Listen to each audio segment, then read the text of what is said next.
একটু কাছে যাওয়া এইটুকু তো দাবি, মন দিয়ে আজ বনেছি তোমায় পাবো ভাবি, একটু কাছে যাওয়া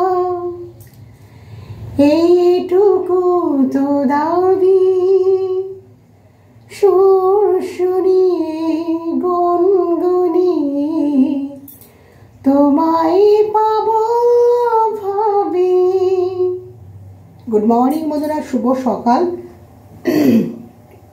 গলাটা কিরকম ডিস্টার্ব হচ্ছে, এখানে মাচালা পাচ্ছি না, কি রান্না করে খাবো। বৃষ্টি তো পড়েই যাচ্ছে, যারা যারা কলকাতায় থাকো তারা তারা বুঝবে, আমি কোনো মিথ্যা কথা বলছি না। সামান্য কফি খাবো বন্ধুরা, দুধ আনতে গেলাম, দুধ পেলাম না। এই দেখো গুঁড়ো দুধ আনতে হলো, নামেই কলকাতা, ঘটি রোবে না। এর থেকে আমি তো বলবো আমরা যেই জায়গাটায় থাকি, আমরা টলিগঞ্জের অনেকটা ভেতর দিকে থাকি বন্ধুরা। সেখানটা গ্রামের থেকেও গ্রাম, তোমার না একটা লোক আসলে দৌড়িয়ে তুমি মিষ্টি আনতে পারবে না, তুমি একটা মানে আশেপাশে কোনো দোকান নেই। ওই জন্য তোমরা মাঝে মাঝে ভাবো পরপর ডিম খাচ্ছে, পরপর না মাচালা দেখে। আমার না সবসময় আগে সাইকেল করে বন্ধুরা বাজার করতে যেতাম, এখন তো সাইকেলটা চালাচ্ছি না, ইচ্ছা করে না গো যে হেঁটে কষ্ট করে মাছ আনবো, করবো। বাড়ির সামনে দিয়ে গেলে তারপরে এই এখন চিংড়ি মাছ গেল, এই বর্ষা এখানটা মানে এত বৃষ্টি হচ্ছে, বর্ষার মধ্যে চিংড়ি মাছটা খাওয়া ঠিক হবে না বন্ধুরা, ওই জন্য নিলাম না। তোমরা ভাবো এই ডিমের ঝোল এই সেই হেনা তেনা দেখায়, হাতে পয়সা থাকলেও করার কিছু নেই বন্ধুরা।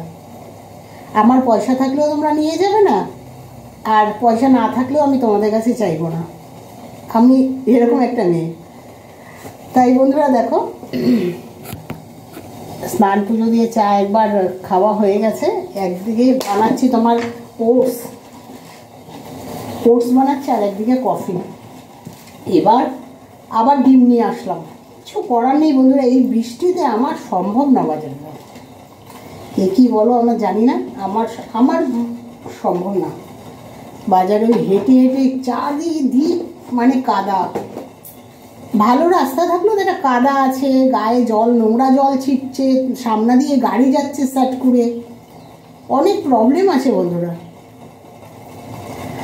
তাই পরে ওই মনে হয় ডিমের ঝোল পাতলা করে করবো, বেশি রিচ করবো না, পাতলা ডিমের ঝোল কাঁচা লঙ্কা চিড়ে খাবে বন্ধুরা, অপূর্ব লাগে। সব রকম করে খাবে, পাতলা ডিমের ঝোল, পাতলা মাছের ঝোল, আবার কখনো মাছের ঝোল রিচ করতে হয়, কখনো ডিমের ঝোল রিচ না করলে খাওয়া যায়। যখন মেয়ে বলে মা একটু কষা কষা করো, তখন কষা কষা করতে হয়, এই আর কি। রাখি বন্ধুরা, কালকে জানো তো বন্ধুরা আরেকটা কথা, কালকে আমার এক বন্ধু আমাকে ফলো দিয়েছে, এবার ওই বন্ধুকে ফলো ব্যাক করতে বলেছে। তা আমি না জানো তো ফেসবুক করছি অনেক দিন থেকে, কিন্তু ফোনের কিছুই জানি না, বুঝি না। তা আমি ওনাকে যতবার ফলো করতে যাচ্ছি, ফলো অপশানটাই দেখছি না। হ্যাঁ, তাও উনি ভদ্রলোক ভাবছে হয়তো যে আমি ওনাকে ফলো দিলাম, উনি আমাকে ফলো করছে না।